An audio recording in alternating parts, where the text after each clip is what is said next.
What's going on, guys? Scott with STS Contractors here. I'm here with Mike. Mike, what do you tell us about yourself?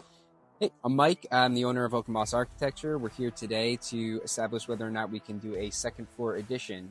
A lot of times it's easy to do a second floor addition, but today we're doing one above a garage, and we wanted to investigate a little further whether or not there was a footing to base that on. Yes, so as you can imagine, one of the most important components in a build, in a home, are going to be the foundation. The foundation has a few components to it that make sure that whatever building we're building on top, or whatever structure we're building on top, it's going to be structurally sound. In this case, the footings are going to be one of those key components. Mike, what do you tell us a little bit about the footings? So typically your footing is that part under the ground. On top of the footing, it's a foundation wall. So your footing is really just distributing the weight into the dirt so that it doesn't sink.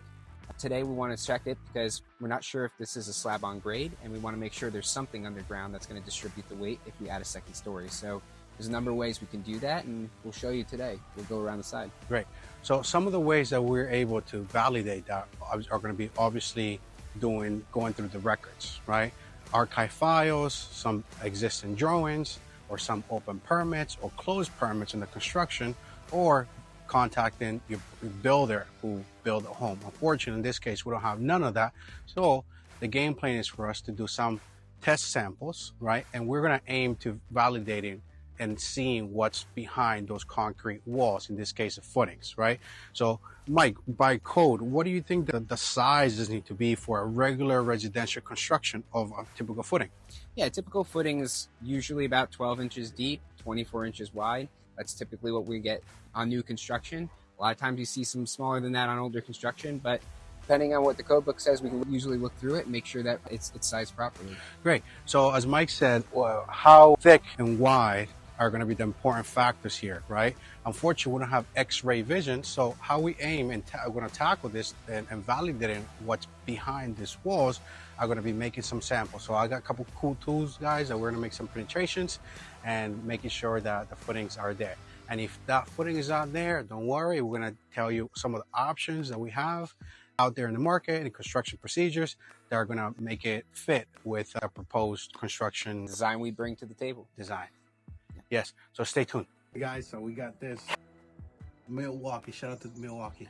So what we're gonna use this for is to make those penetrations. We have a carbide blade specifically designed for masonry work. And this is gonna be a 13-inch bit, and so let's try it out.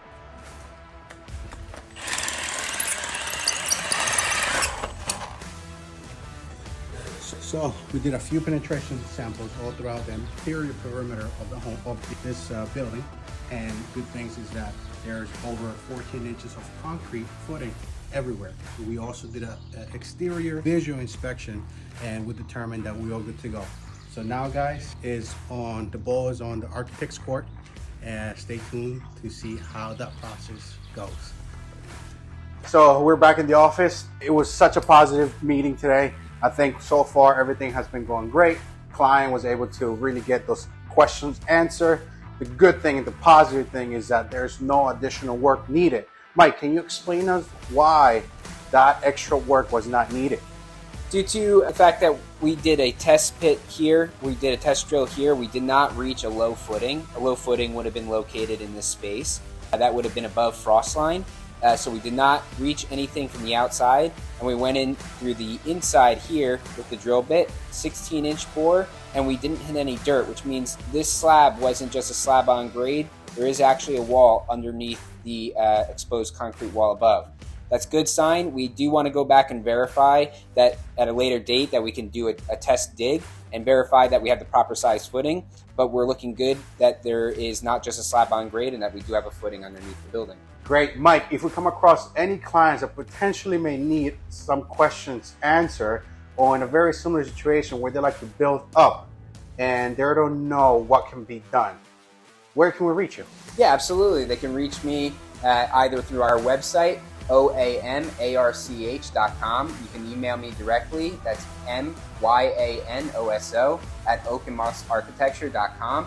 And you can give me a call at 929-515-6605. And hopefully I pick up. We'll see.